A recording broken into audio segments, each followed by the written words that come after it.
Coucou bande de fous du volant, c'est Biclouz pour une nouvelle vidéo sur un nouveau chrono, pardon. Alors là je vérifie bien que mon micro est branché et il est bien branché. Parce que la dernière fois je vous explique, les deux derniers chronos je l'avais laissé débrancher, c'est-à-dire comme ça. Et en fait j'ai un petit interrupteur avec le son du jeu, tout ce qu'il faut, et un petit truc pour couper mon micro au cas où. Et j'ai oublié de le renclencher malheureusement. Donc aujourd'hui on va faire après le chrono de la Toyota 86 et de l'Alpine Gran Turismo, on va faire celui de ma petite titine, ma petite bombinette, ma petite Mazda MX-5 Racing. Alors je tiens à dire, je vais répéter tout ce que j'ai expliqué durant les deux derniers épisodes, ce sont des paroles qui sont parties en l'air parce que vous n'avez rien entendu. Alors chaque voiture que je teste sont bridées, ils sont remises à leur réglage d'origine. Hein, je ne vais pas les gonfler à donf. Donc je mets les pneus qu'ils ont à leur origine, la suspension et tous les réglages qu'ils ont à leur origine. La puissance est la même, le réglage moteur je sais pas s'il est comme ça d'origine. Bizarre. C'est comme deux. Ou sinon je le mets en B, c'est-à-dire en réglage B, donc c'est-à-dire aucun réglage. Je sais pas pourquoi il est niveau 3 d'origine. Je crois que je l'ai gagné comme ça. Mais bon, c'est à mon avis, c'est pas ce qui va faire la différence. Est-ce qu'elle va dépasser la fameuse.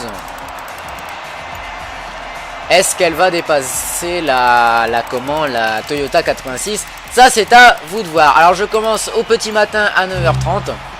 Voilà, et puis avec une progression temporelle de 60, c'est-à-dire 1 minute égale 1 seconde. Et ce sera plutôt pas mal. Donc je vous montrerai. Alors d'abord je me mets en contrôle. Voilà, GSA, contrôle de traction, oui, non, ça dépend les voitures.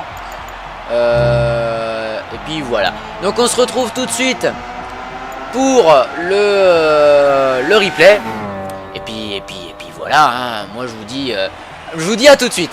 Sachant que les petites parties explicatives ne seront pas comme ça. Ça sera plus comme ça.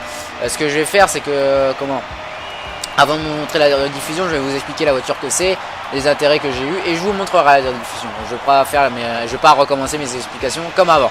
Bon, allez, à tout de suite. Très chers amis, on se retrouve après ce magnifique chrono qui est de 1:27.522. Elle a dépassé la Toyota de 6 secondes.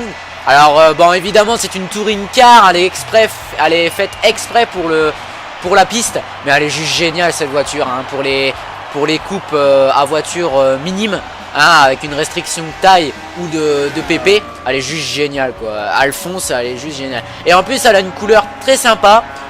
Déjà d'origine, mais les tags sur la voiture, c'est-à-dire les vinyles, tout ça, sont très jolis et sont très bien faits. Alors on est parti pour la rediffusion.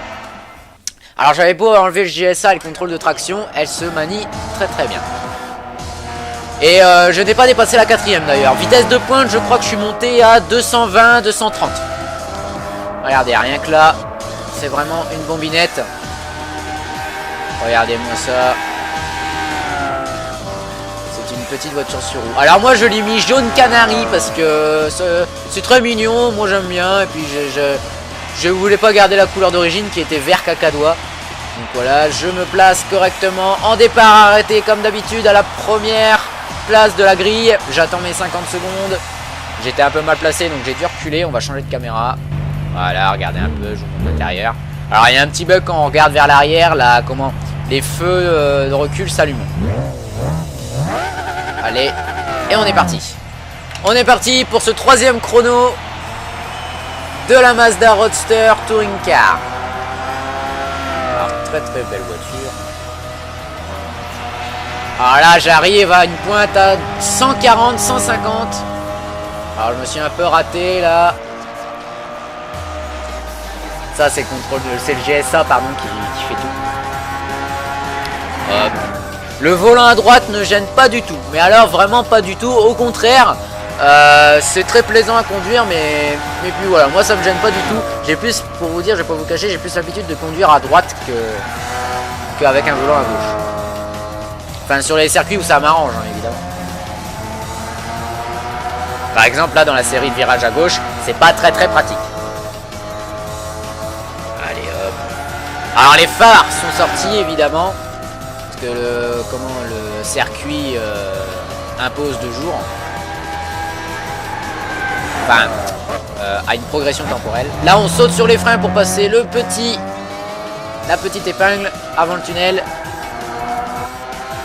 Hop, on passe. Alors le béquet à l'arrière, je crois qu'il n'est pas d'origine. Après je dis ça, je dis rien. Hop, on passe, ligne droite des stands, on arrive à fond.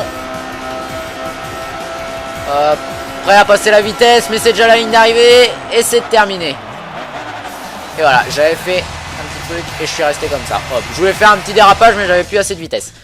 Donc cette petite Mazda Roadster Touring Car arrive à la seconde place de notre classement.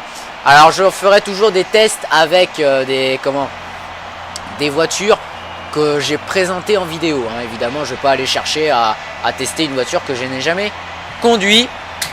Et puis voilà, donc je vous remercie encore de suivre ces petites vidéos, ça me fait plaisir de les faire. Même les petites miniatures, ça m'amuse à faire avec le petit chrono et le symbole Midfield Raceway. Et puis voilà, et moi je vous dis à la prochaine. Là je m'en vais tourner le prochain épisode d'Uncharted 3. Et moi je vous dis prenez bien soin de vous, un bon week-end et salut tout le monde.